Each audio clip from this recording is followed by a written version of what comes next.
Hello, everybody. Welcome into Sports by GSMC Podcast Network. I'm your host, Jeremy Lapidus. Today is Wednesday, October 30th. I hope everybody is having a wonderful day so far. Today, we have a big show. So much news coming out of the NFL in the last 24 hours, including but not limited to Anthony Richardson getting benched. The just second-year quarterback already had his leash pulled by the Colts. Trades from the Jaguars to the Vikings, the Panthers to the Ravens, and more. Of course, our NFL rookie report that we do every Wednesday, and our second NBA power rankings of the season. World Series also going on. So much to talk about. But before we get into any of that, remember, if you would like to be an even bigger part of the show than you already are, all you need to do is go to gsmcpodcast.net. Or if you are on YouTube, you can use that super chat feature. If you use either of those two things, you can have your message pop up on the bottom of the screen for you, me, and everybody else around the world to see. If you do have a burning question about sports, anything at all that you would like to ask, go ahead and throw that in the comments. Throw it in the chat. I will get to it as soon as I possibly can. I appreciate everybody so much for sticking around, talking some sports with me here on a beautiful Wednesday, October 30th. But like I was saying, we are going to start off our show with, as the title says, Anthony Richardson officially benched by the Indianapolis Colts. This move caught me, and I know a lot of other NFL fans, by surprise. Anthony Richardson, since he entered the league, since his draft process began, has been a very polarizing figure when it comes to NFL quarterbacking. He's a guy that started just 13 games at Florida. He's a guy who had very obvious issues when he was at Florida, whether it be his accuracy, especially that being the biggest one, but he also had some of the most insane physical tools we have ever seen a quarterback have, ever. And he shows both of those sides every single time he's on the football field, right? You see him make maybe the greatest throw you've ever seen in your entire life, and then the next throw, he can't hit a 2-yard check down. There's lots of ups and downs, and this week, more than maybe any other week, we have seen it really be a glaring issue for the Colts. In the first half of that game, Anthony Richardson goes 2 for 15 with 81 yards, one of those two completions being an absolute bomb, 69-yard completion, right? A big play guy. That's what he is. He can have 12 completions, go for 244 yards. That's just the kind of player he is. He also had a very bad week optically and on the football field. Not just did his team lose after he missed a couple of passes, not all his fault. There were 3 touchdowns he threw that were dropped by his receivers. So it's not all on him. But when we talk about this game, the big thing that everyone is talking about, of course, is the moment where Anthony Richardson tapped out. Anthony Richardson taps out after really just an incredible no gain of a play. He gets caught in the backfield by the Houston Texans defensive line, shakes off a defensive tackle, is able to get to the line of scrimmage, maybe even pick up a yard. He is then gassed. And that's not something that we see happen in the NFL with quarterbacks really ever. You understand with the way that he plays, maybe he is, but what was undeniably unacceptable for him to do there was for him to then tap out of the game. Now, what compounds this issue, and I think the reason that obviously this was made, is the fact that they have Joe Flacco on the bench. And Joe Flacco, winner of the Comeback Player of the Year award last year, currently undefeated starter in the NFL this year after going 2-0 with, not undefeated, lost to the Jaguars, but looked really good as the starter for the Colts. Just in his 2 starts when he was spelling Anthony Richardson when he went down with injury earlier this season. No one with a brain, no one with eyes that has been watching football is going to sit here and tell you that Joe Flacco doesn't give the Colts a better option, a better ability to win now. What this does throw into question, though, and the reason that I still struggle to figure out if this was a good move or not, is when it comes to the future of this franchise. Because this is a franchise that has been mired in mediocrity, stuck in that, oh, we're almost going to make the playoffs range. Ever since Andrew Luck retired, they have gone from veteran quarterback to veteran quarterback to veteran quarterback to promising rookie to veteran quarterback to veteran quarterback. They have had this insane QB cycle since Andrew Luck retired, and this isn't helping it. This is a team that is caught in the same cycle. They desperately want to go back to their winning ways when they had a Peyton Manning. They don't have a Peyton Manning, though. They don't have an Andrew Luck. This is not something that you can just rush. And that was the idea behind getting Anthony Richardson. Anthony Richardson, famously a project quarterback. Anthony Richardson, a quarterback that I still have a long leash on because I still think he has all of the ability to be a great starter in the NFL. Now, that's my bias here. That's me pushing my agenda. But the Colts seem to have lost that. Anthony Richardson has only played 10 games in the NFL. Only played 10 games. And they're already ready to pull the string on him. That is way too quick of a leash for a guy that, again, I will remind you, was a known project quarterback coming out of Florida. This was a guy that was not going to be a snap your finger, get him in the lineup, and you fix your franchise. This is a guy that had all the tools to do it, but you had to develop him. And in my opinion, the best way to develop a guy like that, we saw it in Buffalo with Josh Allen. You look at their two stats side by side, they're very similar over their first couple of games, right? Through the first 10-ish games for both of them, they both had about a 50% completion percentage. And that's the big thing that's being harped on by Colts fans, by the league, by everyone saying, hey, he has a really bad completion percentage, the worst in almost 20 years. You're right. He's throwing and only completing about 50% of his balls. No one is going to argue with you there. It's just the numbers. It's just the facts. But he needs time. He needs reps. He is not going to get better accuracy-wise by sitting behind Joe Flacco. And that's the issue. That is the biggest issue here. There are things you can learn from sitting behind a quarterback. You can learn how to read a defense. You can learn how to be a competent professional. But when your biggest issue is accuracy and consistency when throwing the ball, the only way to get better is to actually do it. You're not going to get more consistent by not throwing the ball. This is a Colts season that, in my opinion, should have been solely devoted to getting Anthony Richardson ready. And if it wasn't ready this season, oh well, load up next season. That's when you can make your do or die decision. This season should have been let Anthony Richardson be that crazy Anthony Richardson, see what he can do on a football field. That leash was pulled way too quick. And if the coaches, if Shane Steichen, after just 2 seasons now, is scared for his job, the Colts organization is doing something wrong. Being completely honest with you, he almost took a Gardner Minshew-led team, a Gardner Minshew-led Colts team, to the playoffs last year. They were arguably one play away from making the playoffs last year, and now if he really thinks he's that close, if that's the reason why they're gonna fire him, that is not a very well run organization. That is an organization who has their finger hovering over the panic button. This move makes no sense to me. I have no idea why now. This is a season that, yes, Joe Flacco gives them a better chance to win right now.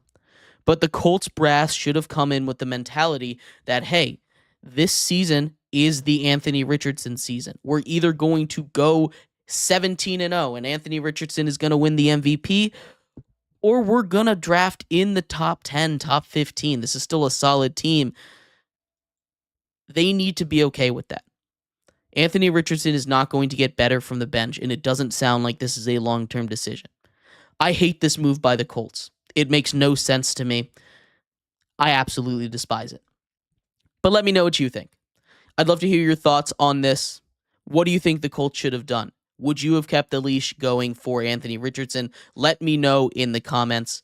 We're going to take a quick break here. When we come back, we turn our attention still in football, but we turn our attention to the trades. The trade deadline just about a week away at this point. We had another massive wide receiver move. A tackle was traded. Not something you see every day.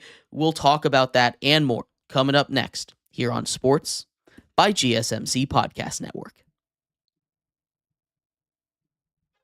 I feel like I'm losing my mind. Is everybody in the world blind? Please, Lord, give me a sign, a sign. I feel like I'm losing my mind.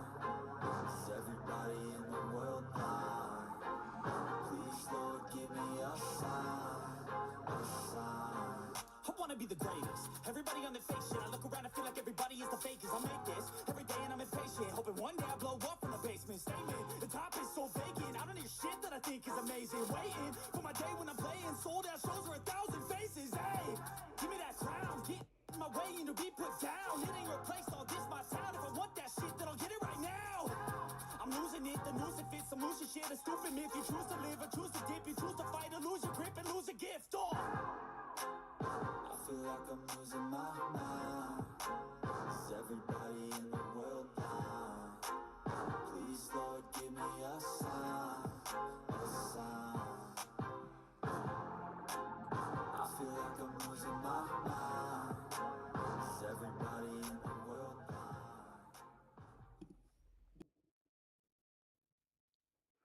Welcome back to Sports by GSMC Podcast Network. I'm your host, Jeremy Lapidus. Today is Wednesday, October 30th. If you are just tuning in, we just went over the big dilemma in Indianapolis. The Indianapolis Colts bench their franchise quarterback, supposedly, Anthony Richardson. In this segment, we turn our attention to some other massive news going on in the NFL. A big wide receiver trade to Baltimore, a big offensive line addition in Minnesota, and more have happened this week. We'll break down which one of those moves was the most impactful, which one of them made the least amount of sense, and more. But before we do that, remember, if you would like to be an even bigger part of the show than you already are, all you need to do is go to gsmcpodcast.net. Or if you are on YouTube, you can use that super chat feature. If you do either of those two things, a message should pop up on the bottom of the screen for you, me, and everybody else around the world to see. If you do have a burning question about sports, anything at all that you would like to ask, go ahead and throw that in the comments. Throw it in the chat. I will get to it as soon as I possibly can. I appreciate everybody so much for sticking around, talking some sports with me here on a beautiful Wednesday, October 30th. But like I was saying, we're getting into the NFL trades with the deadline just 6 days away. Count it, 1, 2, 3, 4, 5, 6 days from now, we have the NFL trade deadline. There have been a couple more trades as a wild pre-trade deadline has already gone through. We talk about a lot of movement, a lot of big names being moved, lots of huge receivers being traded. Obviously, in the past, we had DeAndre Hopkins get traded to the Chiefs, Amari Cooper get traded to the Bills, Davante Adams get traded to the Jets, and add one more name to that wide receiver list as Dionte Johnson, after being traded earlier in the offseason from Pittsburgh to Carolina, gets another trade, this time from Carolina back into the AFC North, joining his former rival team, the Baltimore Ravens. And this is a trade that's interesting on a couple different levels, right? First of all, he was a guy that was in a lot of trade talks. He was a guy that he has a contract running out. You're getting a half-year rental for him. The Ravens obviously have their issues with the passing game, with the receiver position especially, although this might have been the best wide receiver room that Lamar Jackson has ever had. They're only getting better. They still have their fair share of drop issues. While Zay Flowers is explosive and really good at, just about everything you want him to do at the wide receiver position, outside of him, you've been relying a lot on tight ends. And Isaiah Likely, Mark Andrews, guys like that have been playing their role. They've been playing really good. But Rashad Bateman drops a big pass. maybe could have won the game. That was early in the game, though, against the Browns, so you never know. You go out and you get Dionte Johnson. Dionte Johnson might not be the flashiest name out there, but he's a guy that is going to go ahead and really be good at beating man. He's a guy that's maybe one of the best receivers as far as running routes and creating separation. He always has had a little bit of a drop issue back in Pittsburgh, but still, he's a guy that can really help make a difference for a wide receiver room that hasn't really had that great veteran in it for a very, very long time. We talk about a team like that needed to make that move. The Ravens were one of the last ones in the AFC that hadn't made it. All those contenders we said earlier in the AFC had made that move. And for the Ravens especially, this trade is nearly free. You don't often see terms like this. When there's a wide receiver getting moved, generally it's for a draft pick, maybe and a pick swap. But for this one, this is just for a draft pick. And this is the one that threw me off the most. It is for the Panthers get the Ravens 5th round pick, right? Seems like a fine deal comparing it to everything else. But then they're also sending with Dionte Johnson their 6th round pick. This is the difference between about, I'm going to estimate here, anywhere from 3 to 10 spots in the draft. That is about as free as you possibly can get. And if the Ravens don't re-sign him, if he leaves, they're going to get $5 million. They're going to get a 5th round pick. This was basically a free trade for them. That is insane to me. Andre says the Ravens are going all in, and you're right, they are going all in. If this is the year that I feel like they have a stranglehold.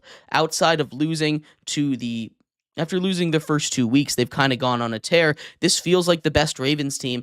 Maybe the defense needs to be a little bit better, but this feels like a Ravens team that has all the momentum. And like I said, you might look like they're going all in, but this trade was basically just, hey, do you want a receiver for free? That's what they just got there. They just got a free receiver. I don't know how you pass that offer up, and I don't know exactly what the Carolina Panthers were thinking. I guess you want to get something rather than nothing. But at that point, don't you want to hold out for anything at all? It's basically getting it for free.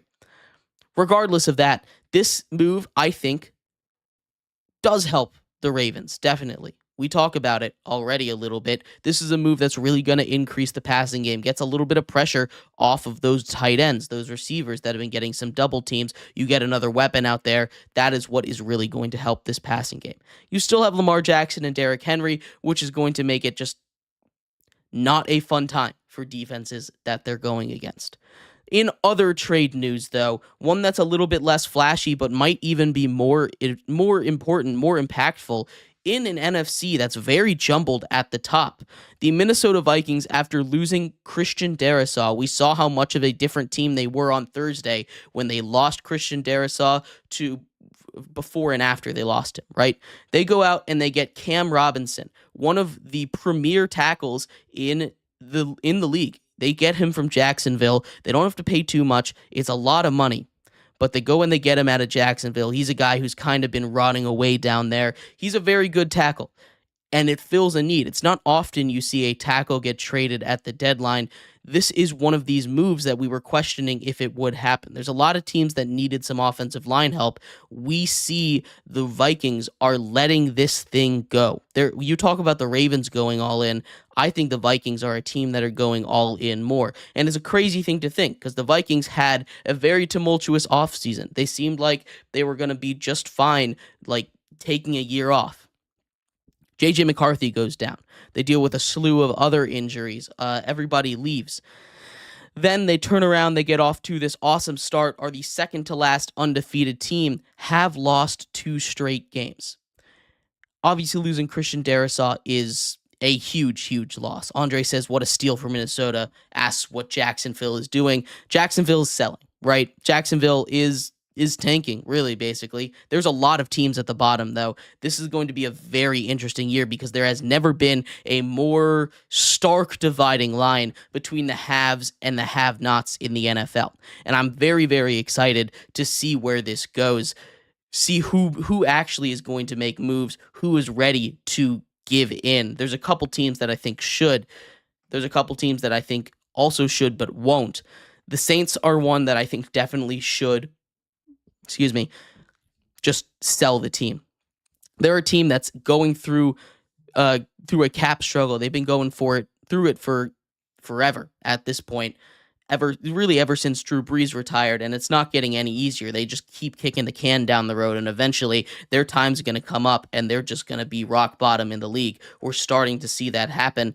They've had to deal with their fair share of injuries. I think it's time they just let everybody go, except for a couple of young key pieces there.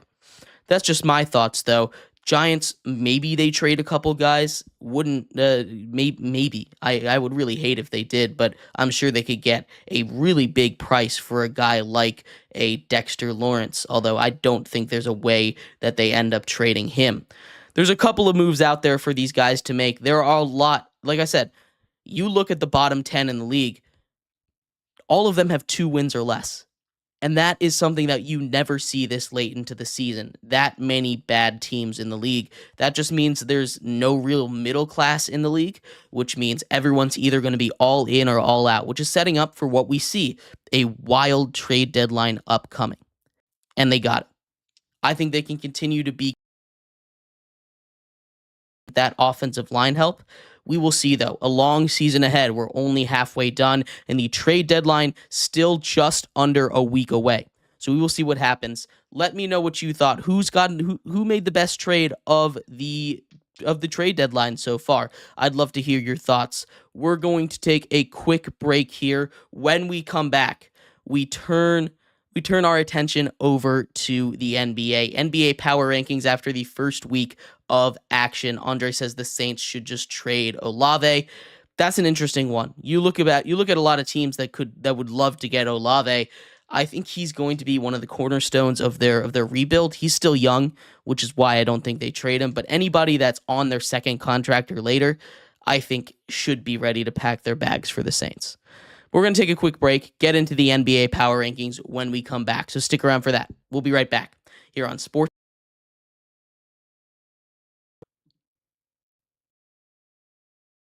Looking for your daily fix? GSMC Sports Network is available on YouTube.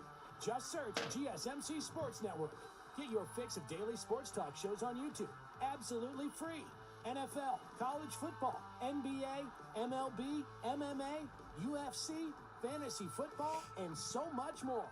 GSMC Sports Network has shows running all day long, with new sports shows starting every 2 hours. Just like on your favorite cable sports channel, except GSMC Sports Network is absolutely free.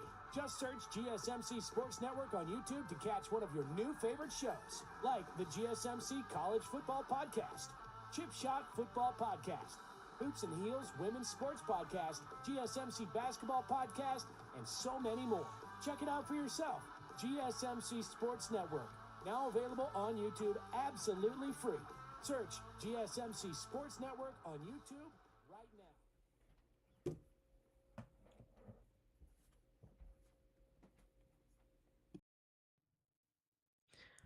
Welcome back to Sports by GSMC Podcast Network. I'm your host, Jeremy Lapidus. Today is Wednesday, October 30th. If you are just tuning in, we just went over 2 of the bigger trades that have just happened at the deadline. Dionte Johnson joining the Baltimore Ravens back in the NFC North, and Cam Robinson to the Minnesota Vikings, shoring up an offensive line position that they had just lost and looked completely different without. In this segment, we turn our attention to the NBA real quick, going over the week 2 now, NBA power rankings. Post week 1 NBA power rankings coming up in just 1 second. But before we get into that, remember, if you would like to be an even bigger part of the show than you already are, all you need to do is go to gsmcpodcast.net. Or if you are on YouTube, you can use that super chat feature. If you do either of those 2 things, a message should pop up on the bottom of the screen for you, me, and everybody else around the world to see. If you do have a burning question about sports, anything at all that you would like to ask, go ahead and throw that in the comments. Throw it in the chat. I will get to it as soon as I possibly can. I appreciate everybody so much for sticking around, talking some sports with me here on a beautiful Wednesday, October 30th. But like I was saying, in this segment, we turn our attention to the NBA. A wild first week of the season has come and gone. We'll talk about some of the big changes that have happened in the NBA with these NBA power rankings. At number 30, starting off strong, the Detroit Pistons. Once again, the Detroit Pistons, there's going to be a lot of haves and have-nots, and they continue to be a have-not. They are the only they're one of the only two winless teams. They're 0-4 right now. They haven't looked their best. They've looked better than last season, which isn't that high of a bar, but they have not looked their best. They put up a good fight against the Celtics over the weekend, but aside from that, it just has not been that great of a start to the season. It's not too far from expectations, but they are back at the bottom of the league, in my opinion. They have the talent. They have the ability to make up a little bit of ground from where they were last season, but they're not getting anywhere near the playoffs or the play-ins. At least, I don't think they are, but we'll see. At 29, it's the Wizards. The Wizards also have not looked very good. They're able to get at least one win, though. They were able to get one over the Hawks earlier on this season, able to get the three-point shot going. It's been an interesting start for this rookie class, right? And we'll talk a little bit more as we get to some of these other teams. But second overall pick, Alex Sarr, has been awful. Trash. Really, really bad at basketball. He's not a guy that was expected to come in and, show out right away, but he's a guy that you wanted to see more of than shooting about 30% from the field. He's gotten a little bit better after game one, a little bit better as time has gone on, but it has not been anything to write home about at all. The Washington Wizards are at 29. At 28, it's the other winless team, the Utah Jazz. The Jazz have a team that is not built to win a lot of games, right? They've got I like watching this Jazz team. They've got a really interesting mix of players, but it's not one that is lined up very well to be very successful. They, like the Pistons, are still winless, and it's early. There's 82 games to play. They've only played 4 of them, but not a good start, not a very optimistic start for a team that thought maybe they would find a way to sneak in to that last play-in spot. At 27, it's the Brooklyn Nets. This is exactly what we thought the Brooklyn Nets would be, right? A high-powered offensive team that if you go cold against them, they're going to make you pay. This is just a fun team to watch. They're not very good. They're not pretending to be very good, but they're a team that they can drop 130 on you on just about any night. So it's a fun team to watch. That's the only reason they're a little bit higher than these other teams. This is a team that I think could compete with some good teams if those good teams had a bad day. At 26, it's the Portland Trail Blazers. They've played a couple of close ones. Their young talent seems like they're taking a little bit of a step up, at least to me. Because of that, they're still in that bottom tier, that really, really bad tier in the NBA. But I see the vision just a little bit. They're not ready this year, but maybe if they can continue to develop their young stars, they could potentially, and hit on the draft this year. That's a big and. They could potentially have something going into next season. Still a tough West, though. 25, it's the Toronto Raptors. It doesn't hurt that they've started. It doesn't help that they've started the season injured. They still drop a bunch of spots. They're down 5 spots, the biggest droppers so far that we've gone over. Injuries definitely don't help. When they start to get healthier, I think they'll climb this list a little bit. But for now, due to their injuries, they're going to be sitting back near the bottom of the league.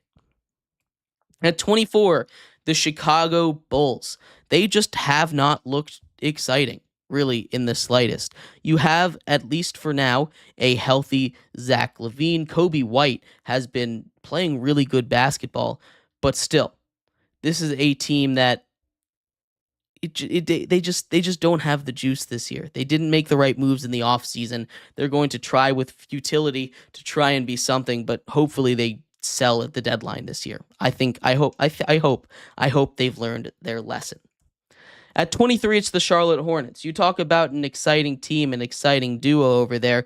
LaMelo Ball has been balling out. He alone, as an offensive engine, has been enough to keep them in games. go toe to toe with some very high powered offenses in this league. Still not a team that can play very effective defense, but they are a team that can drop, again, 130 on your head if you're not paying attention. The Pacers at 22 have been one of the most disappointing teams to me this season.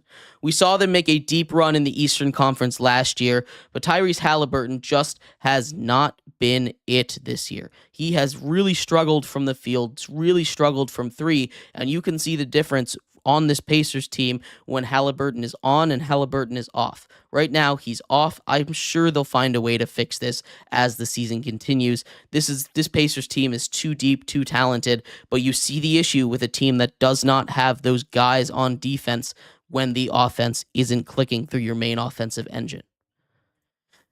At 21, it's the Spurs, and this is a Spurs team that, again, a lot of these teams at the bottom we did not expect to be that great, but Victor Wembanyama hasn't come out and been that super elite guy we expect. He hasn't taken that huge step that a lot of people were expecting him to. He's still been awesome, don't get me wrong, but you add Chris Paul to that mix, and Victor Wembanyama just has not been playing like he was at the end of last season. Maybe he needs to get back into it, but he's been taking a lot of jump shots. I want to see him get down low, play a little bit more like a big man, even if he is just a little bit skinny. At 20, it's the Hawks. They've reeled off a couple of impressive wins. They've looked pretty good this season, but this is still a Hawks team that, outside of Trae Young, when Trae Young isn't doing his thing, is very weak defensively. Again, no one was thinking this is going to be a Hawks team that's going to be able to beat you on the defensive end of the basketball court. The Atlanta Hawks have Trae Young. We talk about that number 1 overall draft pick. We talked about Alex Sarr earlier, and Risha Shea. My God, he's been near unplayable right now for the Atlanta Hawks. The Hawks have had a couple guys step up, but I still don't believe in the depth of this team enough to raise them past 20. They've played better than I thought they were going to start the season, though. At 19, it's the Kings. This is a team that, on paper, looks pretty solid. We're starting to get out of the absolute trash tier right now as we head into the bad tier. The Kings, on paper, pretty good. You've got a lot of great players. You've wasted some good performances from a DeMar DeRozan early on in this season. They're going to start to click as a group a little more, but again, the defense is going to be a concern with this team. At 18, the Houston Rockets. A lot of young guys needing to develop. We've been waiting on the Rockets young guys to really take that next step. They're 2-2 right now. They're starting to take that next step. Still early in the season again. I've been happy with what I've seen out of the Rockets, but not enough to really give them a boost. They stay where they were at the preseason at number 18. 17 goes to the Pelicans, and I was ready to move them up a little more. We had a couple of clutch moments from this team. This Zion Williamson block, a big shot hit over Anthony Simons by Brandon Ingram. Brandon Ingram's been playing red hot to start the season, but then they just had to go out and lose to a Steph Curry-less and Andrew Wiggins-less Golden State team. This is a Pelicans team that's way too inconsistent right now. They've got a lot of good going. They really do. But you cannot blow a 20-point lead to a Steph Curry-less Golden State team and expect to stay too high in the rankings. They dropped just a little bit. At number 16, it is those Warriors, a Warriors team that I think has struggled to find its footing just a little bit. Now they've won they've won 3 out of their first 4 games, but they've also played, the Trailblazers, the Jazz, the Clippers, and the Pelicans. They've had to make a decision to bench Jonathan Kuminga already, which isn't a good look. I think Kuminga is still a startable player. He hasn't been living up to expectations, but is still a startable player. This is a Golden State team that, while it has Steph Curry, it still has a pulse. So they're not out of it yet. But I start to question how real this team's chances in the playoffs really are. 15, it's the Milwaukee Bucks, another team that's been very disappointing. They're one of our biggest droppers this week. They dropped 10 spots to number 15. again, no Chris Middleton. That perimeter defense might be the worst in the league. As good as that pick and roll with Giannis and Dame is, when you have Doc Rivers as your coach, it historically has not been the answer. It's not working right now. They need to make a change somewhere. And I mean, I hate to say fire your coach in the middle of the season again, but I think you need to move off of Doc Rivers. At 14, it's the 76ers. They've been mired in controversy really since the season began. Joel Embiid not playing every single day. That's fine. I don't really have too much of an issue with it. They say they're not being transparent, but I say they're being more transparent than any team in the NBA right now, saying that Joel Embiid will not play back-to-backs, basically. You know, at least the fans know what to expect here. Still sucks. They haven't really been all that we expect. They're another team that dropped pretty far in our rankings, down 8 spots, but a lot that you can like out of this Sixers team once they get going. At 13, it's the Miami Heat. On the court, Jimmy Butler still doing his thing. This is going to be a Heat team that's going to be hanging around this 10 to 16 range all season, depending on what kind of effort their players put out in the regular season. Maybe this is a year that they really try in the regular season. They don't want to get caught off guard like last year. Maybe not. This is a Heat team that I'm never going to count out, at least until they reach the playoffs. But it's not one of those top-tier teams in the East anymore.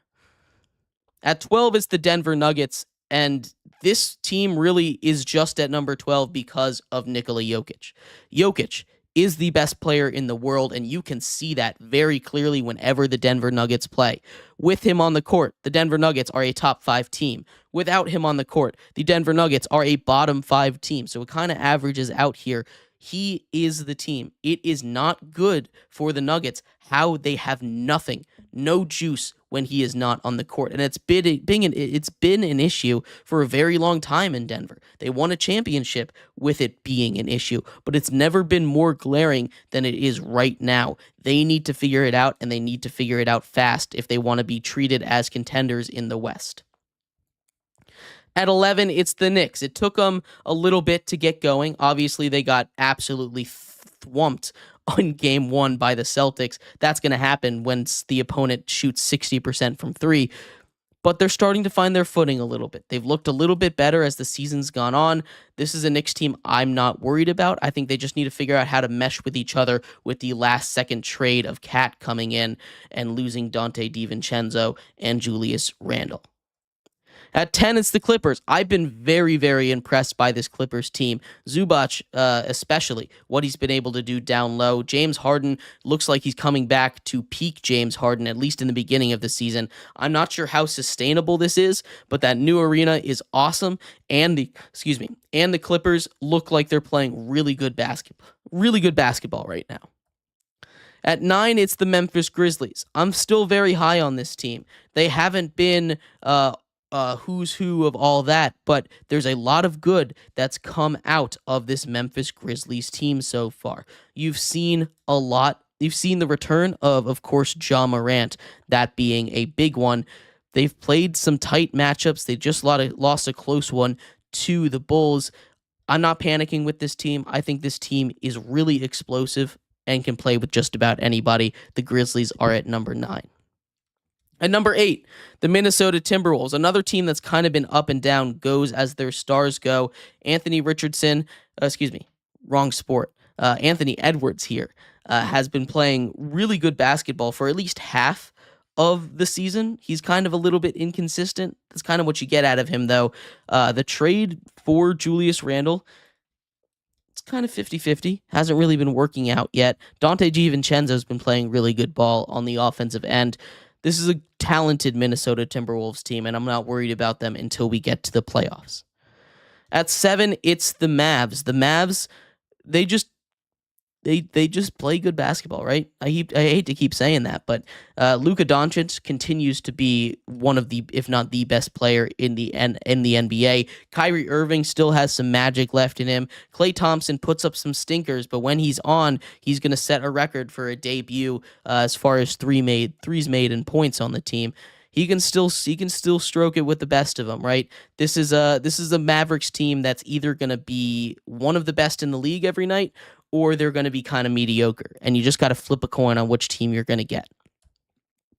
At 6, it's the Phoenix Suns. We've seen them get by on that very high-end talent. Kevin Durant playing really good ball right now. Devin Booker has his moments where he just can't miss. Bradley Beal is playing really good right now as well. Their big three, all healthy, all playing together. You see why they are sometimes considered a title contender.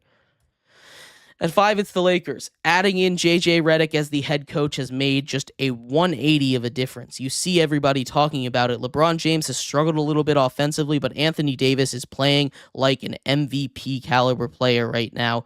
Dalton Connect, really good at stepping up off the bench, hitting a couple of threes. J.J. Redick is coaching that team up, and that is making a huge difference. The Cavs at 4, one of the last undefeated teams right now. They're just playing team basketball. Evan Mobley is playing really good. This might be his breakout year. That would be huge for them if they can get that going. The Cavs are at number 4. At number 3 is the Magic, and maybe that's a little bit high, but what I've seen out of Paolo Banchero, what he's been able to develop, the addition of KCP on the defensive end in particular, not really offensively, but the rest of the team is helping out on offense.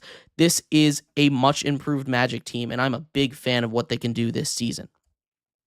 And of course, number 2, the top 2 teams haven't changed. The Oklahoma City Thunder continue to dominate everyone in front of them. They're one of the 3 undefeated teams. They just have been dominant on the court every single night.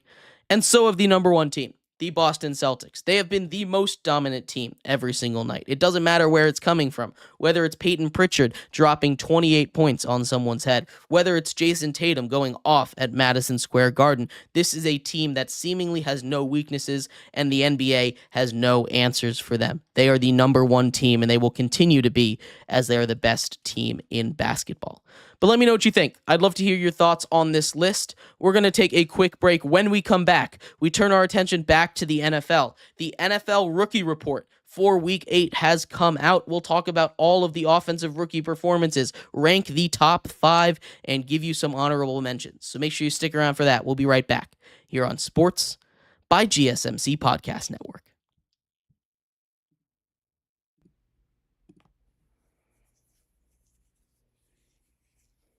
For the best and latest podcasts available anywhere, go to the podcast app on your cell phone and type in GSMC to access free content-rich podcasts on health and wellness, book reviews, sports, entertainment, relationships, social media, movies, technology, finance, and even weird news. Subscribe and download the GSMC Podcast Network's family of shows, available everywhere podcasts are found.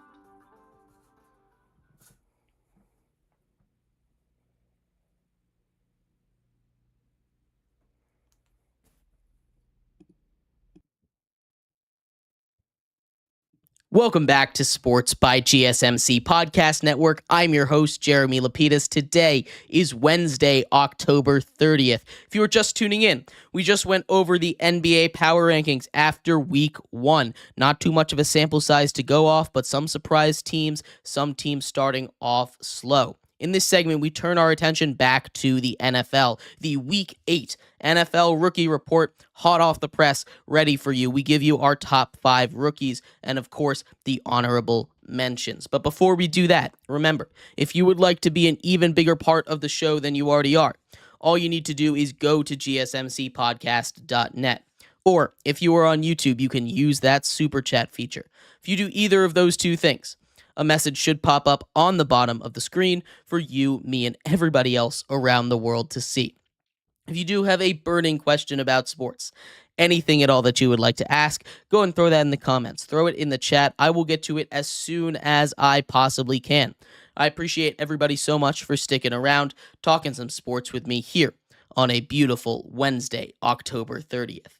But like I was saying, in this segment, we're getting back into the NFL here. The Week 8 NFL Rookie Report is here, and as always, we start off with our honorable mentions. For the first time all season, Caleb Williams does not make the top 5. He is our one and only honorable mention, not because of his stat line, not very exciting, 10 for 24, 131 yards, adding 41 more on the ground, but because of what he was able to do in the fourth quarter.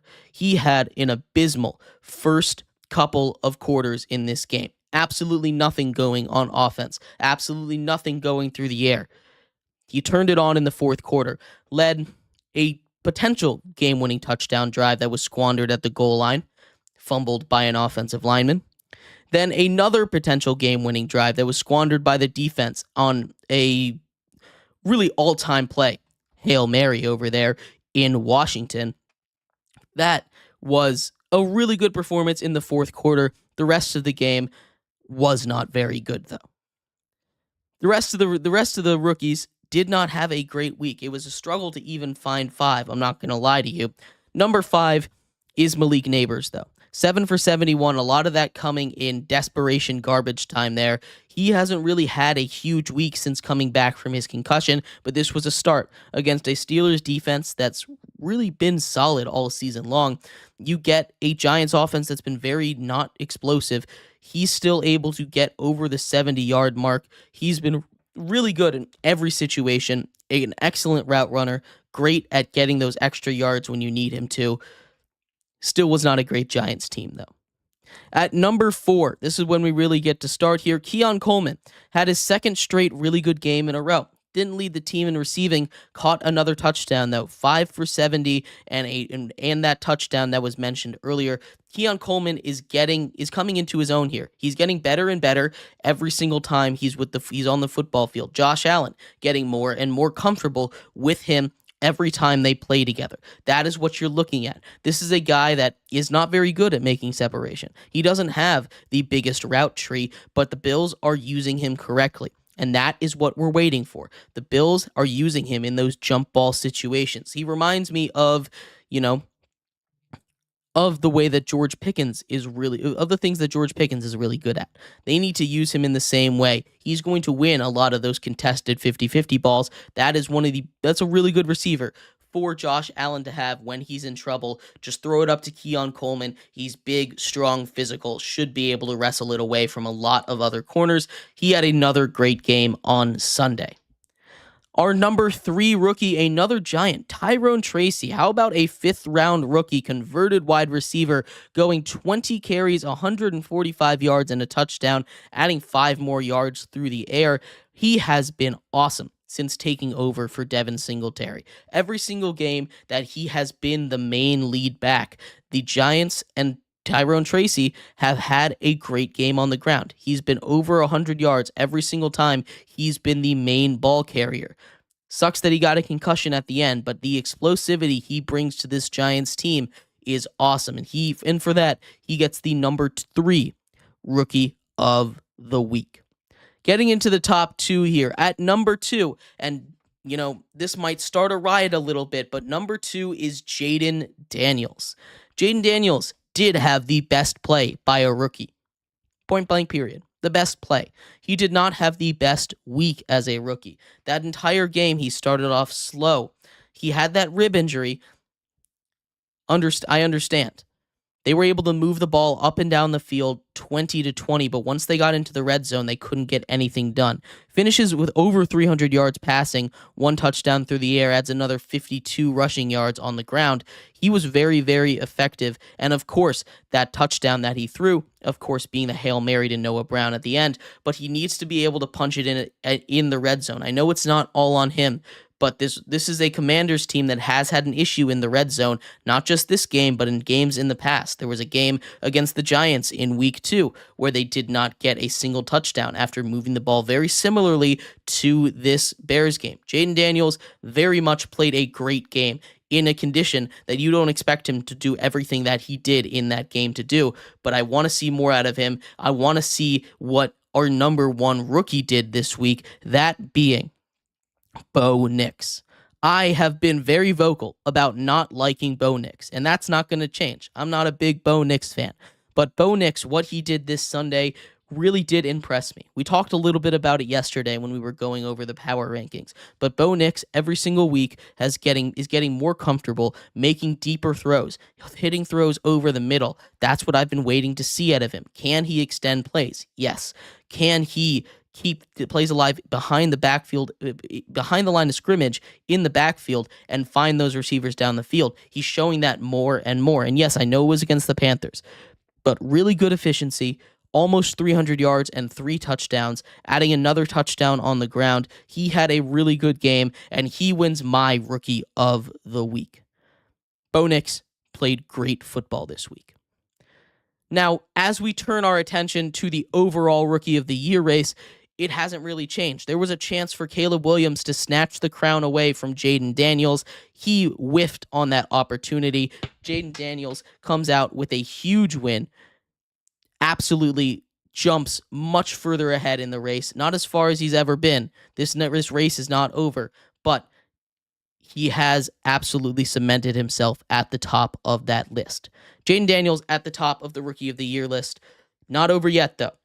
Let me know what you think, though. Who had the best week as a rookie in the NFL? Would love to hear your thoughts. We're going to take a quick break here. When we come back, we close out our show. The World Series continues. We had a Game 4 that saw the Yankees finally hit the ball. They had not been able to do that all series long. A interesting fan interaction and a blowout in the Bronx to force a Game 5. We'll talk about all of that and more coming up next here on Sports by GSMC Podcast Network.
Welcome back to Sports by GSMC Podcast Network. I'm your host, Jeremy Lapidus. Today is Wednesday, October 30th. If you are just tuning in, we just finished going over the rookie report for Week 8 of the NFL. A big week for some rookies. We had a brand new Rookie of the Week show up this week.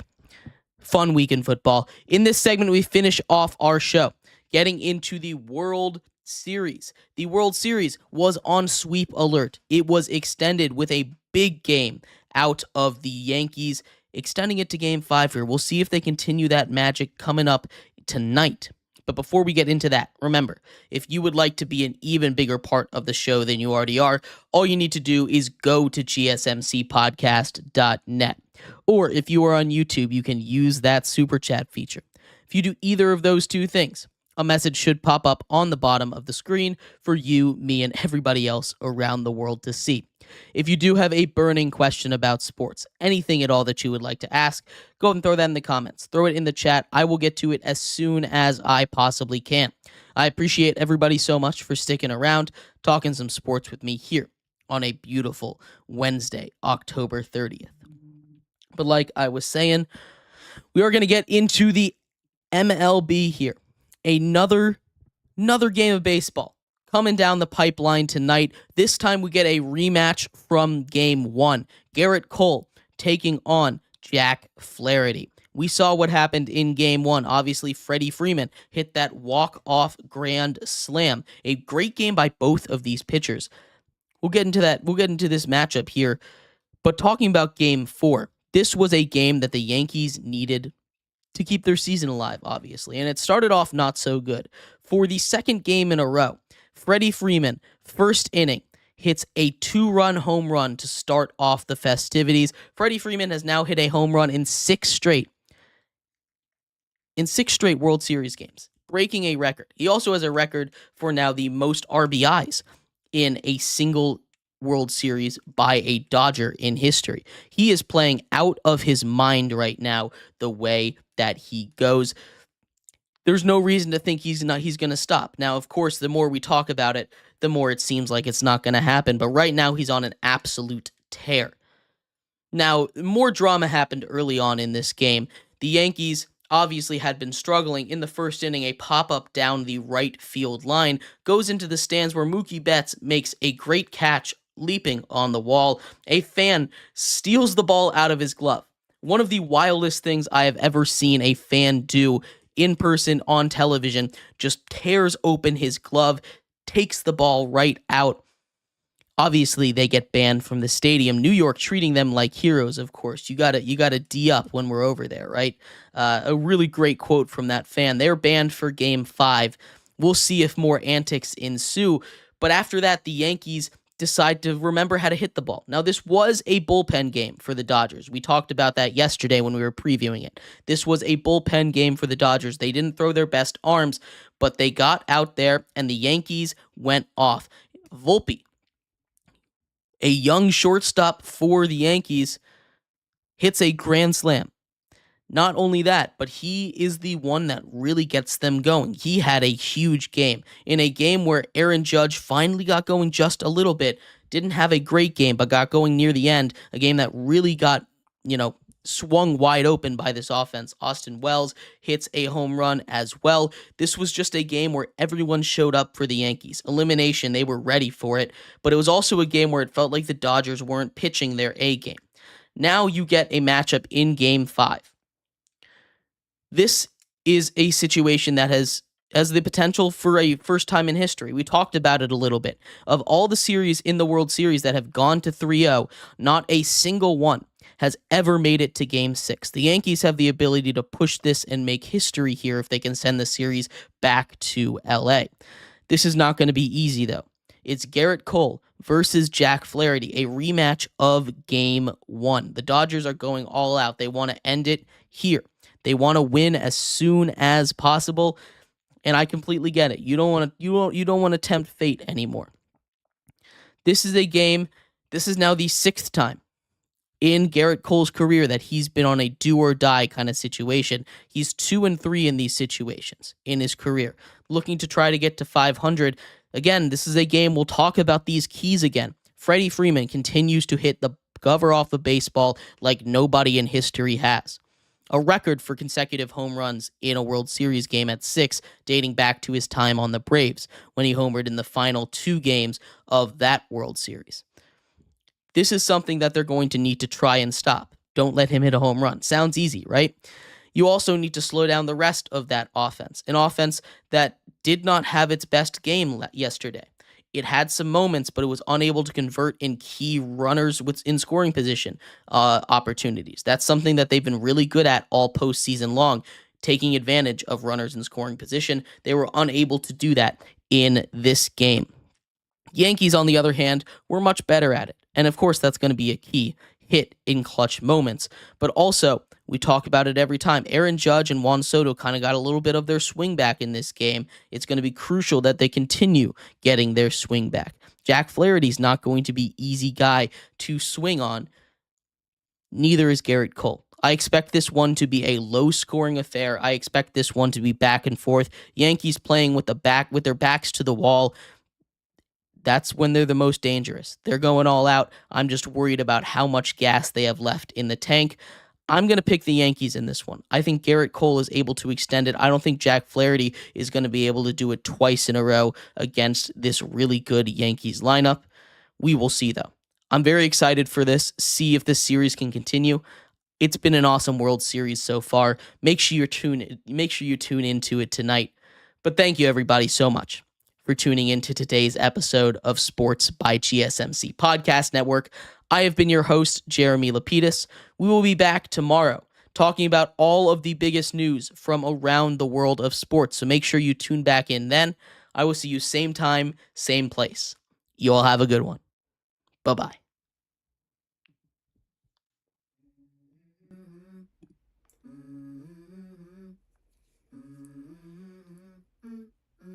Let's go. I wake up to a little bit of drool on my pillow, feel like it's gonna be a bad day. Yeah, I'm tired of